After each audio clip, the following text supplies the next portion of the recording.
Okay, we left off talking about developmental psychology, right? What it encompasses.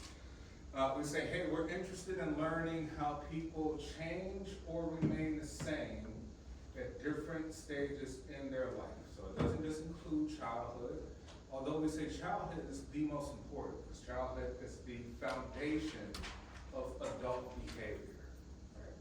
It's the foundation of adult behavior. But we want to understand, how do people think differently or think the same over the course of life?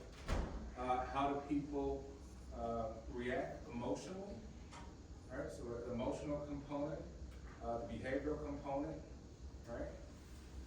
And also the physical components. We age, we may become elderly at some point, we may become sick at some point. How does that changes our emotional being, our thinking, all of these different things. Well, how do we go about studying? Right, we think, well, we could do a few things. Right, we could do things like a cross-sectional study. Maybe we could look at 4-year-olds in terms of their sense of morality or ethics. Right, we could give them some sort of task or test exam, or we could give 8-year-olds at the same time. We could maybe compare 4 to 8-year-olds. So is there a difference between 4-year-old and 8-year-olds with the same task that we give in terms of trying to figure out morality, right? We could do a longitudinal study. We could do things like, hey, bring in all 4-year-olds, and we'll have them take a study. We'll wait till those same 4-year-olds are 6 years old, ask them a series of new questions. 8 years old, ask them a series of new questions, and so on and so forth. Right? So there's ways that we can measure. We say we're looking for patterns. Right? Life is about patterns, noticing the patterns. Patterns don't apply to everything, but we can say this is normal pattern of thinking, behavior, emotions, et cetera, right? So that's really the thought.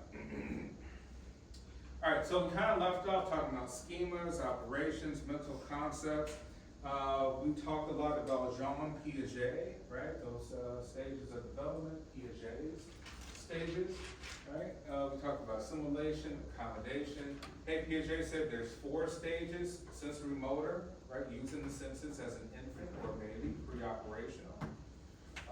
Concrete, operational, and formal. Formal is around 12 years old to the rest of their life, where you kind of have logic form. You can induce things to say that make sense from the bottom up. You can deduce. You can look at a full picture and dissect it to see what has occurred, right? That's sort of the reasoning of application of logic. Induction, deduction, things of that nature. Piaget says it's not necessarily that you're building information. That doesn't really measure intelligence. It's like, hey, the person with the most information is the most intelligent. That's not necessarily the case. Piaget would kind of contend that the person with the best quality of thoughts is more intelligent. So more information doesn't necessarily mean that you'll kind of be even more successful through the stages, moving beyond your peers. It's more so the quality of your thoughts, how you apply your own thinking about problems, how you see things differently. All right, we talked about object permanence, right? Babies don't know that things are still there even though they can't see it, right? Peekaboo effect, right? They're always surprised when you show the same thing. Conservation, right? The same amount of fluid, even though the cylinder we poured in might be different, that doesn't change this, right? So next we'll move on to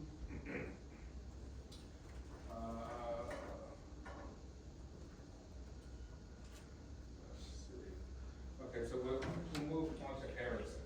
We'll pass up Erickson.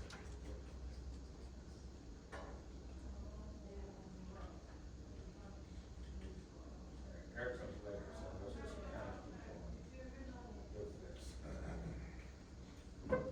All right, attachment theory, right? So we say, hey, childhood, environment, and genes work together. It's not nature or nurture, it is both. We know that you can have particular genes, but depending on the environment you are in, some genes will be turned on, expressed, epigenetics, right? So environment works together with genes. It's never one or the other, it's both, right? So environment can manifest gene expression, right?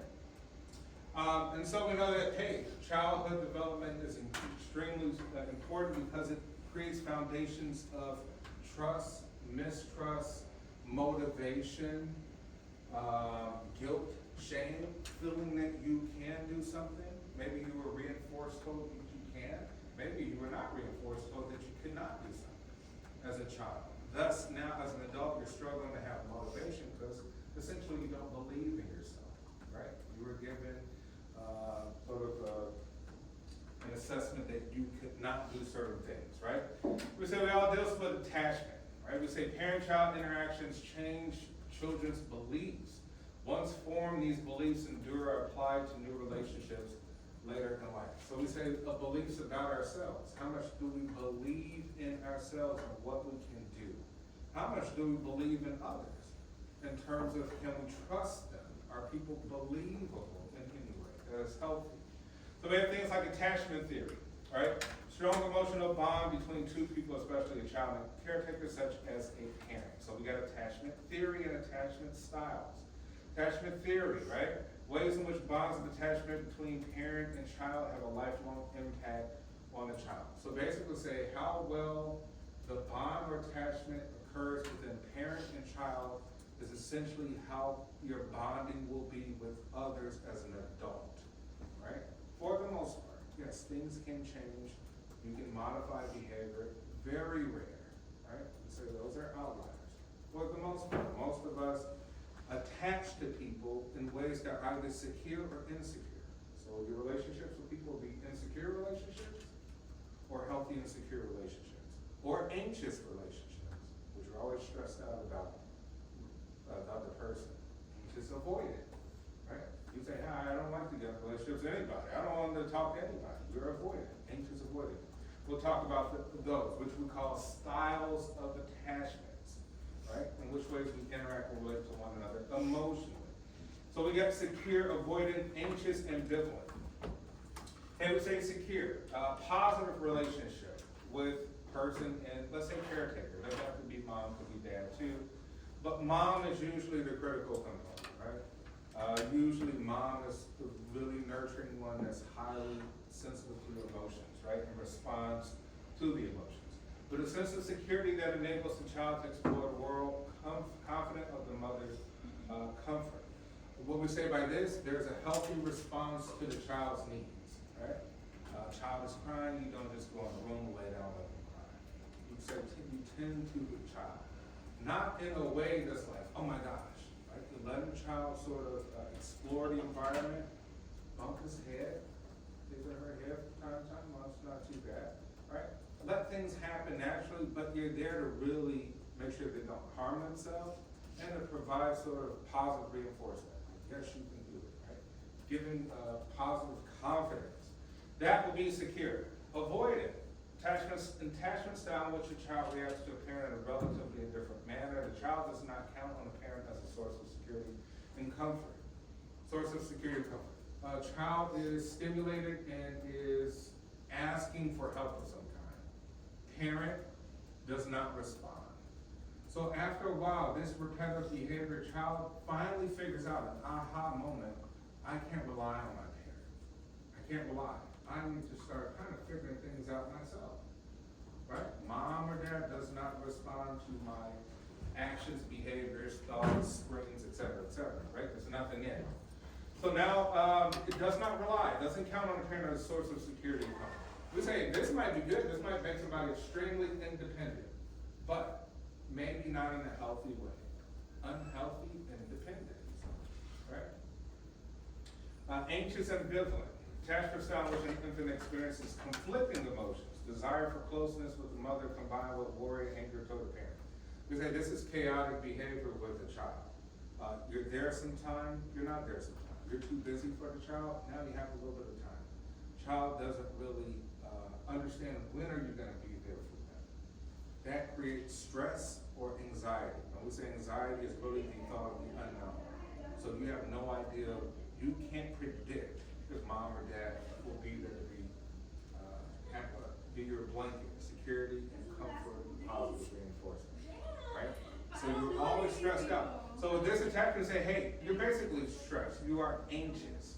And now, as an adult, you may struggle with this anxiousness with other human beings or other things in general because you can't rely on them with a predictive behavior, right? As a human being, our most healthy thing is if we can predict things. We want things to be predictable. When we can't predict them, that's what we call stress and anxiety. Unpredictable things, the unknown, right? So I want you to think about these, like sort of attachment styles. Think about your relationships with others, whether it's friends, family, romantic relationships, professional relationships, anything of the sort. And say, hey man, I'm always anxious for people. I don't trust people, basically. I trust no one. I trust myself. You're like, yeah, that sounds wonderful, but it has an origin. It has a genesis where it comes from. Right? So don't just maybe think like, yeah, that's just me. I'm strong, willed, and minded. Yeah, that sounds great, but it has an origin.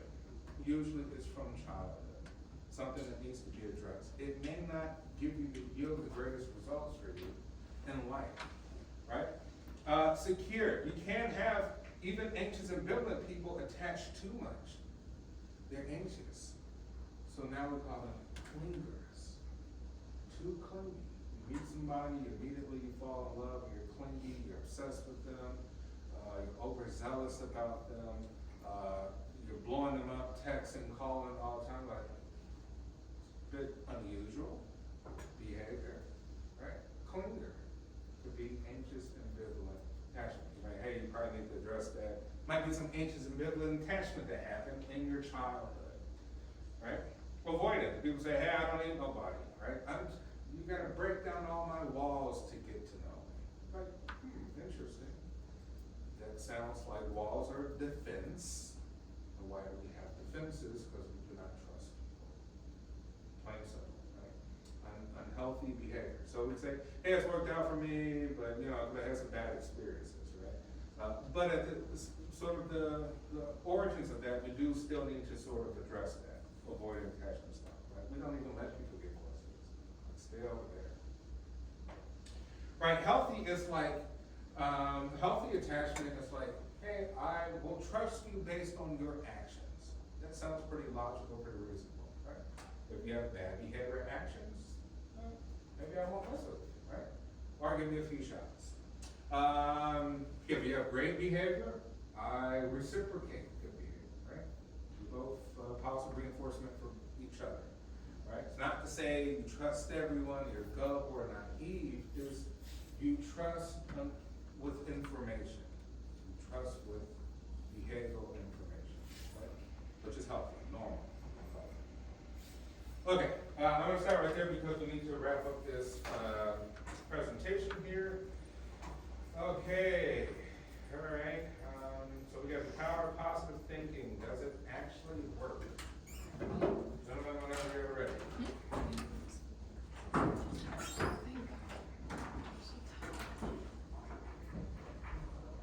Does it actually work? Here's a clicker if you need to go from slide to slide. Yeah, the clicker works. Unfortunately, it doesn't go back. So it'd be like, it goes forward.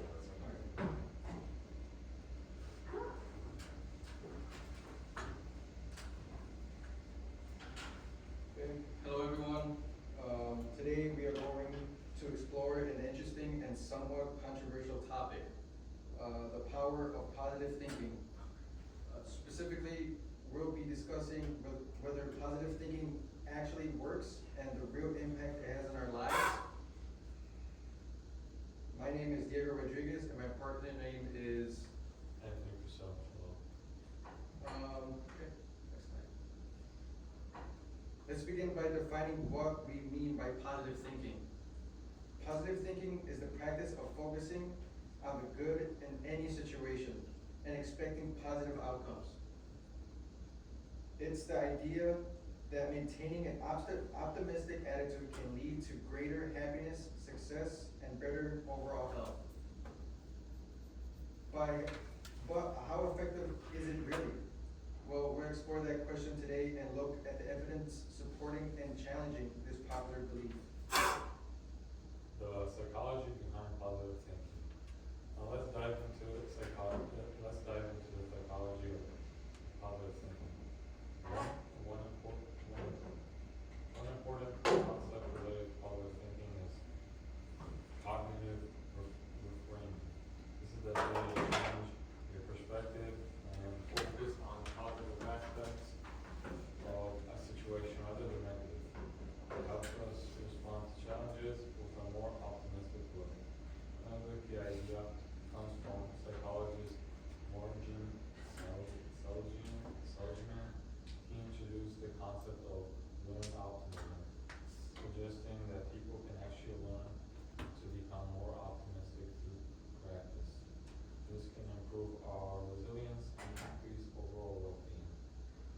research has shown that people who practice positive thinking tend to bounce back more quickly from setbacks, which is which is what we call mental resilience. Okay. So does positive thinking actually bring benefits? Well, let's look at some of the evidence. Reduce stress. Optimists tend to handle stress better. They don't let setbacks overwhelm them, and they tend to recover more quickly from stressful events. Improve mental health.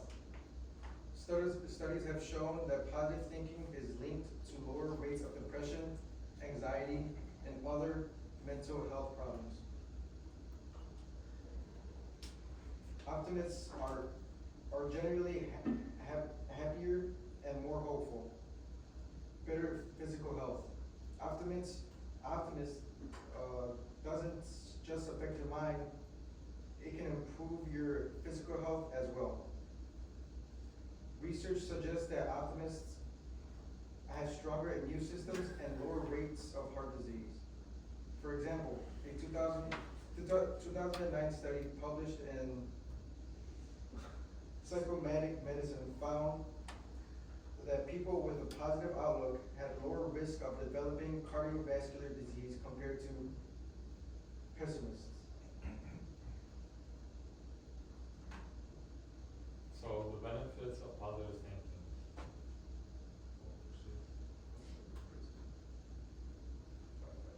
Okay. Criticisms of positive thinking. While positive thinking has its benefits, it's not without criticism.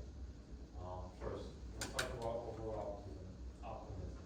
If you expect everything to go positively, you may set yourself up for disappointment, when things inevitably go wrong. Another issue is toxic positivity. This is the idea that we could always stay positive and ignore negative emotions.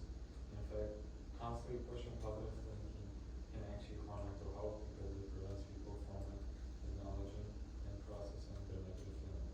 For example, if someone is grieving or experiencing a tough time, simply telling them to think positively might feel invalidating. It's important to recognize the negative emotions. It's important to recognize that negative emotions are a natural part of life and can really help them in the long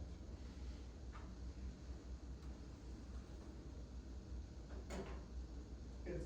It's clear that positive thinking has benefits, but it's important to understand that it's just not a magic solution. Positive thinking by itself isn't enough to guarantee success or happiness. Positive thinking needs to be paired with action.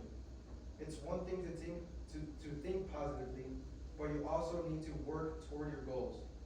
For example, you can be positive about passing an exam, but if you don't study or put in the effort, your positive thinking won't help much.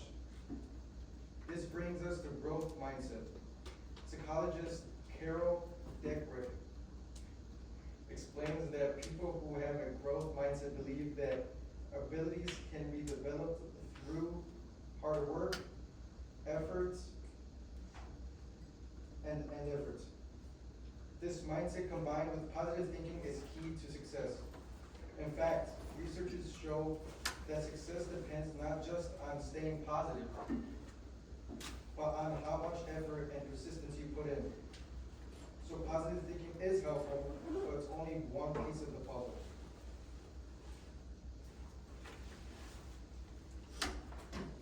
How to practice positive thinking effectively. So how can we practice positive thinking in a way that actually benefits us? Here are some effective strategies.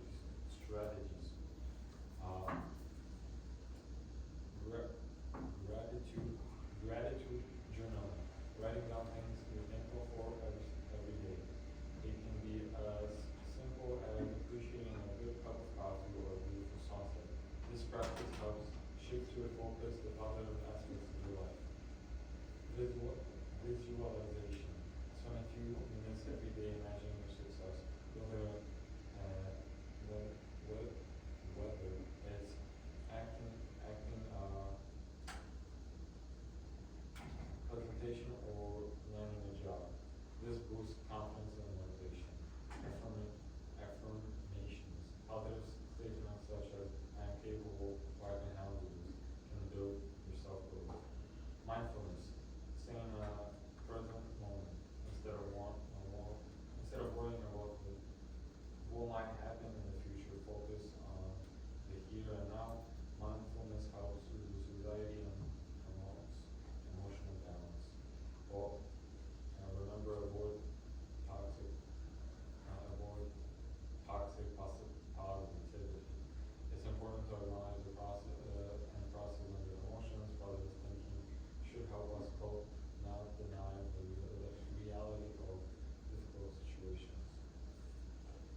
so if anyone has some questions, this is time to ask some questions. Do you think positive thinking is effective in improving your mental health? Why or why not?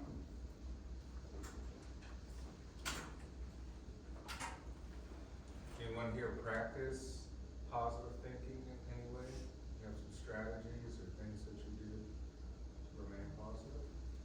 Or you just kind of take life as it comes without having a mental strategy that's positive? Yep. I say for myself, yeah, I do have what I describe as a mental model, because I have a choice. I can either think in a negative way about things, I can take things for as they occur and judge it from there, or I can always try to see something that's good about something, because it's a choice. At the end of the day, it is a choice how you think, right? So I choose to think that way because I always find that it just makes me feel better. Why would I want to feel like crap by thinking that? Simple. I'm gonna just save us some time and not go through all these questions. So, thank you for your participation and time. All right, sounds good. Hey, great presentation, and topic. Hey, you know, I want to leave you with something today, right? You know, I've been working on a few books, but one of the newer books I'm working on deals with mental models. Right? Remember I talked about last class how we were taught to approach math. We could say, hey, we could do math from left to right. And that's how you're going to continue to do it, unless you adapt a new mental model. To say, hey, you know what, let me just practice math from right to left, up, down, anyway, sideways, it doesn't matter. New discoveries will be made by you with your own mind at hand. 2, things like deliberate discomfort, right? Human beings have a proclivity to always want to be comfortable and pleasurable. You don't want to do anything that's uncomfortable. If you start practicing discomfort on purpose, making yourself uncomfortable, you'll find that new challenges are easier, right? The things that come is not always like this new big issue that stresses you out. It's like, no, I actually like being uncomfortable now on purpose. Like writing a paper, like, oh man, it sucks, I write this whole paper. But the process, if you change your mind state about that, then you find like, hey, I actually enjoy it, right? I learned something, I'm a better person after the fact, right? In positivity, positive thinking is actually a mental model that you can adapt.